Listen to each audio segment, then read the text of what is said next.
Assalamualaikum warahmatullahi wabarakatuh. Saya Tabina Zafira Abiani dengan NIM 224136 ingin menyampaikan hasil pembuatan perjanjian jual beli biji kopi.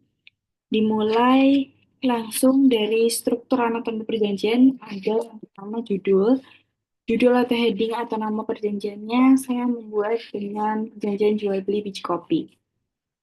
Selanjutnya dilanjutkan oleh pembukaan. Pembukaan ini berisi dari kalimat pembuka yang ada berisi tanggal dibuatnya perjanjian dan hal ini sangat penting karena berkaitan dengan kapan dimulai perjanjian. Saya menggunakan penulisan akte di bawah tangan atau underhands, maka strukturnya menjadi perjanjian jual beli biji kopi ini dibuat dan ditandatangani pada hari Selasa, tanggal 13 Mei 2025 di Jalan Babersari nomor 15, Sleman, Daerah Istimewa Yogyakarta, oleh dan antara. Setelah eh, pembukaan dilanjutkan oleh komparisi atau para pihak. Pihak pertama pada perjanjian kali ini merupakan PT. Nah, PT-nya ini diwakili oleh salah satu eh, PT-nya ini tidak diwakili salah satu direktur sehingga penulisannya PT Supala Mitra Perkasa berkedudukan di wilayah Yogyakarta, didirikan berdasarkan hukum Republik Indonesia, dalam hal ini mewakili Raden Yusuf Pamirul Hakim, disertakan tempat tanggal lahir, umur sekarang, jabatannya sebagai apa, dan bertempat tinggal di mana, dan menurut keterangannya hal ini bertindak dalam jabatannya tersebut mewakili PT Supala Mitra Perkasa yang dibuat di hadapan Adinda Fitria Kusumawati selaku notaris di Yogyakarta tertanggal 5 Oktober 2024 dan telah mendapat pengesahan dari Kementerian Hukum dan HAM Republik Indonesia. Serta telah diumumkan dalam Berita Negara Republik Indonesia pada tanggal 13 Desember 2024 dan telah mendapat persetujuan daripada pemegang saham perseroan sebagaimana ternyata dalam risalah rapat tanggal 27 Desember 2024 dibuat di hadapan Maria Fisca sebagai notaris di Yogyakarta guna memenuhi ketentuan pasal 14 dari Anggaran Dasar Perseroan. Selanjutnya, dalam perjanjian ini disebut sebagai pihak pertama atau kreditor. Selanjutnya, komparisi yang lainnya atau para pihak yang lainnya, pihak kedua merupakan orang dewasa yang cakap dengan atas nama Tabina Zafira, bertempat tanggal lahir di Yogyakarta 31 Desember 2002, berusia 23 tahun, pekerjaannya swasta, bertempat tinggal di Sleman, Daerah Istimewa Yogyakarta, dan dalam hal ini bertindak untuk dan atas nama dirinya sendiri.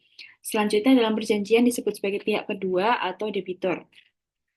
Setelah dari komparisi dilanjutkan oleh em, pertimbangan premis atau recitals yang bisa dibilang seperti itu.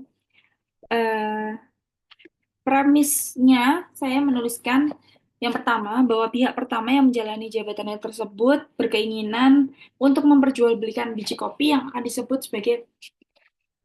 disebut kepada pihak kedua, sebagaimana pihak kedua juga telah setuju dan sepakat untuk membeli biji kopi dari pihak pertama berupa biji kopi house blend.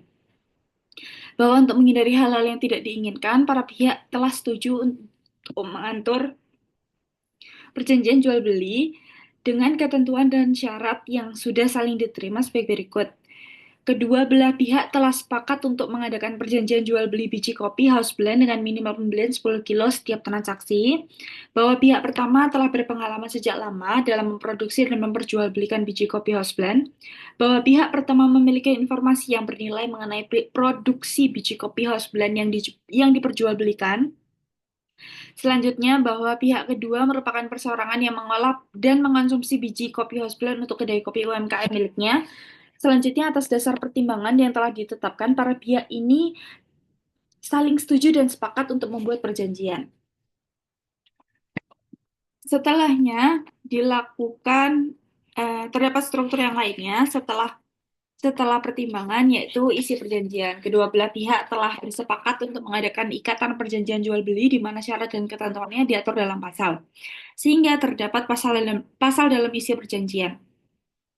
Terdapat 10 pasal. Yang pertama, pasal pertama yaitu jaminan pihak pertama, di mana pihak pertama memberikan jaminan penuh bahwa biji kopi yang dijualnya itu sah milik PT sendiri, tidak ada orang lain yang turut memiliki, hak kepemilikannya tidak dipindah tangankan, tidak sedang dalam masalah atau sengketa baik dengan keluarga pihak pertama maupun dengan pihak-pihak lainnya.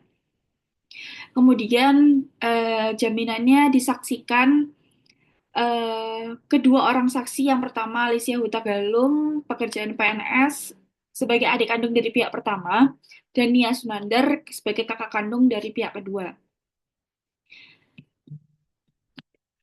Selanjutnya dari pasal 3, masa berlakunya perjanjian. Perjanjian ini akan berakhir apabila pihak pertama sudah tidak dapat memproduksi biji kopi house blend yang telah dijanjikan dan pihak kedua sudah tidak kembali membutuhkan biji kopi house blend. Segala hak yang telah dipindahkan dalam perjanjian ini tidak dapat ditarik kembali dan merupakan bagian yang tidak dipisahkan dari perjanjian ini. Kemudian dilanjutkan di pasal 4, yaitu harga. Jual beli biji kopi house blend dibanderol dengan harga Rp165.000 per kilo dan dapat berubah sewaktu-waktu sesuai dengan penjualan green beans atau harga ladang biji kopi dan minimal pembelian 10 kilo. Sehingga apabila terdapat kenaikan harga ladang, maka biji kopi house blend-nya akan dibanderol dengan harga yang lebih tinggi dari 165.000. Cara pembayaran terdapat di pasal 5. Untuk pembayaran biji kopi, pihak kedua menerapkan cara pembayaran dengan syarat dan ketentuan yang telah disepakati oleh pihak pertama, yaitu dengan cara DP dan pelunasan tunai. Besarnya uang muka terdapat di pasal 6, down payment sebesar 30% dari keseluruhan harga yang telah disepakati sesuai pada pasal 4 yang dibayarkan pihak kedua kepada pihak pertama setelah penandatanganan surat pembelian. Kemudian ada hak dan kewajiban kedua pihak. Pihak pertama menyerahkan biji kopi house blend ketika pihak kedua telah melakukan pelunasan. Pihak pertama berhak mendapatkan pembayaran pelunasan sejumlah uang dalam jangka waktu 1 minggu setelah pihak kedua menyerahkan uang muka atau down payment. Pihak kedua berkewajiban melakukan pembayaran sejumlah uang seperti yang dijelaskan pada pasal 7 ayat 2.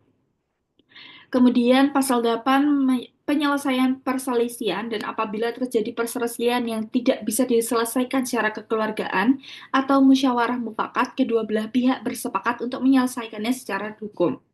Hal-hal lainnya yang dibahas merupakan yang tidak tercantum dalam perjanjian ini akan dibicarakan serta diselesaikan secara kekeluargaan melalui jalan musyawarah untuk mufakat oleh kedua belah pihak.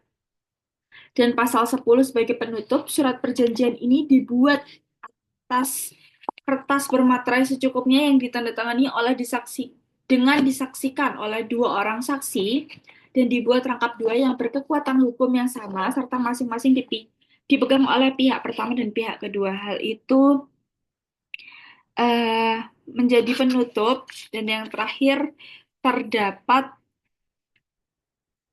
tanda tangan dari pihak kedua, pihak pertama, saksi antara pihak pertama dan pihak kedua. Terima kasih atas perhatiannya. Sekian dari saya. Atas kekurangan mohon maaf. Wassalamualaikum warahmatullahi wabarakatuh.